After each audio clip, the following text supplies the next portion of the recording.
Would you give your blood to save a nation? Not money, not words. Blood. The very essence of life. The very thing that flows beneath the skin of every man, woman, and child across Africa. This is not a question to provoke you. This is a call rising from the heart of Burkina Faso. A call not from politicians or posters, but from those who face death every day and need one thing above all: your blood. In Burkina Faso today, an act so ancient yet so revolutionary is awakening hearts across the country. It's not being done in the streets. It's not announced through fireworks. It doesn't require speeches or debates. It's happening in the quiet chambers of hospitals, in the calm hands of nurses, in the rolling up of sleeves. This is the blood revolution. And at the center of it stands a leader who doesn't just speak of courage, he lives it. Captain Ibrahim Traoré, head of state and defender of the Burkinabe people, did something last year that moved an entire nation. He didn't just lead from the front lines of war. He led from the blood bank. With no cameras seeking fame, no banners waving for praise, he offered his own blood, his own life force, to save the lives of strangers. Soldiers, children, mothers, accident victims. Anyone who might one day be in desperate need of that sacred liquid. It was not just an act of medical necessity. It was an act of leadership, of humility, of national unity. That one moment became a message to his ministers, his comrades, his people. And now, inspired by that gesture, the government of Burkina Faso has risen with one purpose: to ensure that no Burkinabe dies simply because there was no blood available in time. In hospitals, in clinics, in mobile units, blood donation drives are growing, and they are not driven by fear. They are driven by love, by duty, by the simple idea that in a sovereign nation, no child should die from something preventable. No mother should bleed to death while giving life. No wounded soldier should be left vulnerable on the battlefield because there was no transfusion waiting for him back home. Today, as the rains come down across Burkina Faso, the ground grows rich, but so do the diseases. With water come mosquitoes. With mosquitoes come malaria and dengue. And with those illnesses comes the desperate need for transfusions. Not once a month, not once a week, every single day. Hospitals are reporting increased cases, beds are filling up. But one thing remains scarce: blood. And that is where this story turns from national strategy to personal choice. You see, blood cannot be manufactured. It cannot be synthesized in a lab. It cannot be bought in a market. There is no foreign donor who can ship it to us in boxes with logos. There is only one source: us, our people, our veins, our heartbeat. And yet, so many hesitate. So many who could give are afraid, uninformed, or unaware. And so the cry has been raised, not just by the government, not just by medical workers, but by the entire nation. A cry that says, if you are healthy, if you are strong, if your heart beats with love for your country, donate. To our loyal viewers and supporters of Voice of Africa, you know better than anyone that sovereignty is not just about borders and speeches. It is about responsibility. It is about taking care of our own.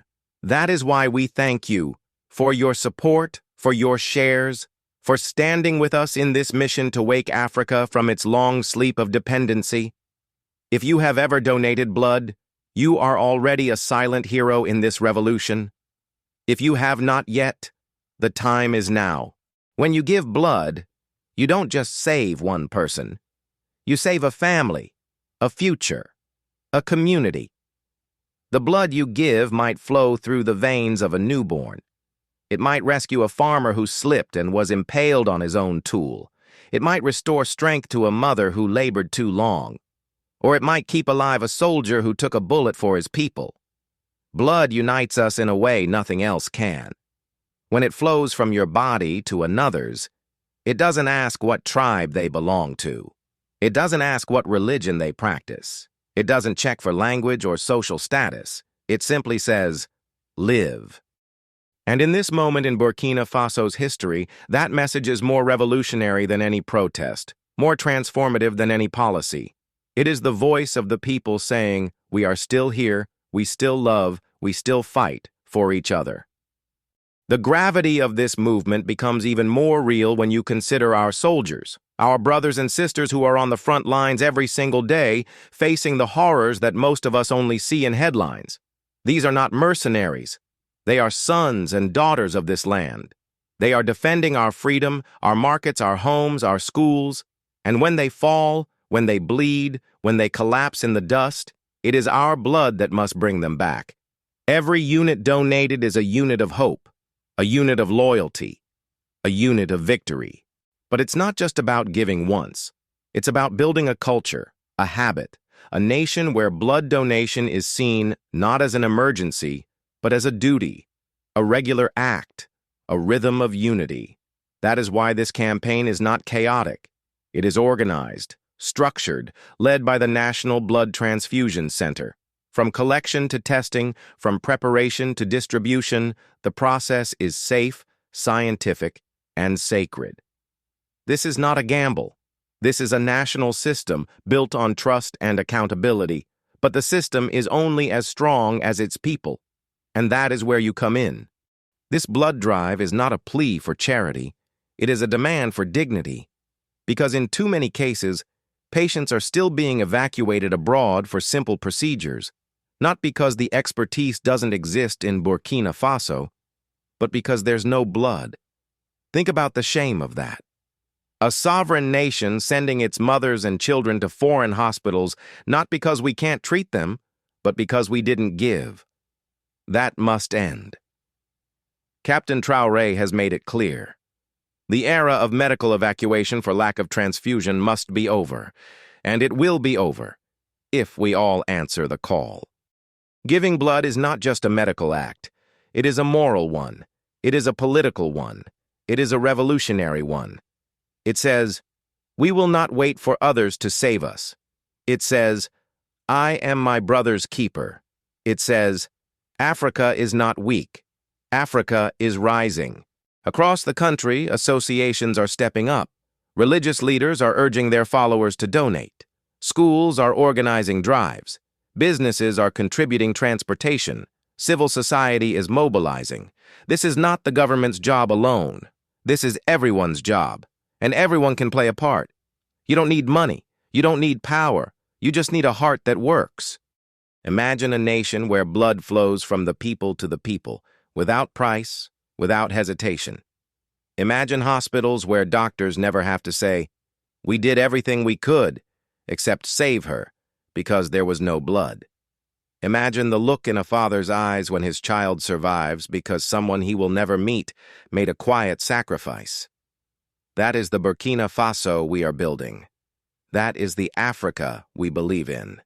So, to you watching this, wherever you are, the question remains, would you give your blood to save your country? Because when you give, you don't just give red cells. You give identity. You give continuity. You give hope. Captain Traoré did not give blood to be praised. He gave because he believes in something bigger than himself. That same belief flows through every volunteer who lines up without fame or reward. It flows through the veins of a generation that is tired of being pitied, tired of being dependent, and ready to take control of its own destiny. That belief says, I am Africa. I am the solution, and I will save my people.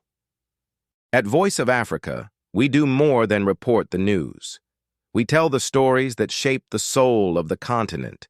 And this story, the story of blood, of sacrifice, of healing, is one of the most powerful we've ever shared. It is not a cry of despair. It is a song of resilience. It is the heartbeat of a people who refuse to be forgotten, who refuse to be weak, who refuse to wait. This is not just Burkina Faso's story, it is Africa's story. And if you are listening, it is your story too. Now go, give, and be the reason someone else lives. This is Voice of Africa. Thank you for watching, for sharing, for believing. Subscribe, support, and never forget, we are our only solution.